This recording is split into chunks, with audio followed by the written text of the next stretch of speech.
കൊച്ചി കലൂരിൽ പോലീസുകാരനെ ആക്രമിച്ച കേസിൽ പിടിയിലായ കൗമാരക്കാരന് ലഹരി മാഫിയ സംഘവുമായി ബന്ധമെന്ന നിഗമനത്തിൽ പോലീസ്. കൗമാരക്കാരന്റെ ഫോണിൽ നിന്ന് ലഹരിയുമായി ബന്ധപ്പെട്ട ചിത്രങ്ങൾ കണ്ടെടുത്തെന്ന് അന്വേഷണ സംഘം വ്യക്തമാക്കി. ആക്രമിച്ച ശേഷം പ്രതി രക്ഷപ്പെടുന്ന CCTV ദൃശ്യങ്ങൾ പുറത്തുവന്നു.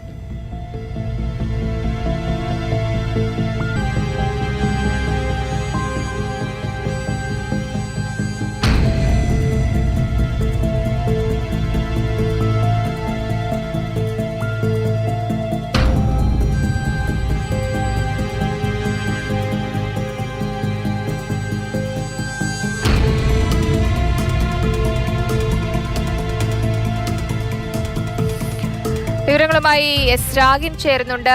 രാഗിൻ, ഈ കൗമാരക്കാരന് ലഹരി മാഫിയ സംഘവുമായി ബന്ധമുണ്ട് എന്നുള്ളതാണ് ഏറ്റവും പുതിയതായി പുറത്തുവരുന്ന നിഗമനം. എന്താണ് കൂടുതൽ വിശദാംശങ്ങൾ? കഴിഞ്ഞ ദിവസമാണ് കൊച്ചി കലൂരിൽ പോലീസ് ഉദ്യോഗസ്ഥനായിട്ടുള്ള ASI മധുവിനെ കൗമാരക്കാരൻ ആക്രമിച്ചത്. സംശയാസ്പദമായിട്ടുള്ള ഒരു സാഹചര്യത്തിൽ കണ്ട പശ്ചാത്തലത്തിൽ അത് ചോദിച്ചപ്പോഴായിരുന്നു ആക്രമണം ഉണ്ടായത്. സാരമായി തന്നെ പരിക്കേറ്റിരുന്നു സ്പെഷ്യൽ ബ്രാഞ്ച് ഉദ്യോഗസ്ഥനായിട്ടുള്ള മധുവിന്.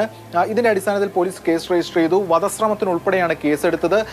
അതിനുശേഷം ഇത് 17.5 വയസ്സാണ് ഇയാൾക്ക് പ്രായമായതെന്ന് വ്യക്തമായി. അതുകൊണ്ട് തന്നെ ജുവനൈൽ ആക്ട് പ്രകാരമുള്ള അല്ലെങ്കിൽ ജുവനൈൽ ജസ്റ്റിസ് കോർട്ടിലടക്കം ഹാജരാക്കി അത്തരം നടപടികളായിരിക്കും സ്വീകരിക്കേണ്ടത്. അതിനുശേഷം ചോദ്യം ചെയ്തപ്പോഴാണ് കൂടുതൽ കാര്യങ്ങൾ വ്യക്തമായിട്ടുള്ളത്. ലഹരി മാഫിയ സംഘവുമായി ഈ കൗമാരക്കാരന് ബന്ധമുണ്ട് എന്നതാണ് പോലീസ് ഇപ്പോൾ എത്തിയിരിക്കുന്ന നിഗമനം.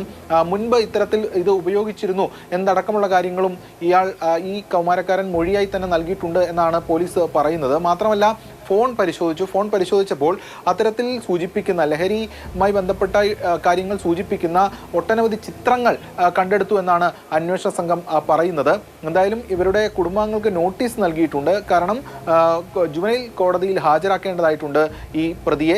അത്തരം നടപടിക്രമങ്ങളായിരിക്കും പോലീസ് സ്വീകരിക്കുക. മാത്രമല്ല ഫോണിൽ നിന്ന് ഒട്ടനവധി ദൃശ്യങ്ങൾ, ചില അശ്ലീല ദൃശ്യങ്ങൾ കൂടി കണ്ടെടുത്തതായാണ് മനസ്സിലാക്കാൻ കഴിയുന്നത്. അത് സംബന്ധിച്ചുള്ള വിവരങ്ങളും പോലീസ് കൈമാറുന്നുണ്ട്. എന്തായാലും ഇതെല്ലാം വിശദമായി തന്നെ പരിശോധിച്ചു വരികയാണ്.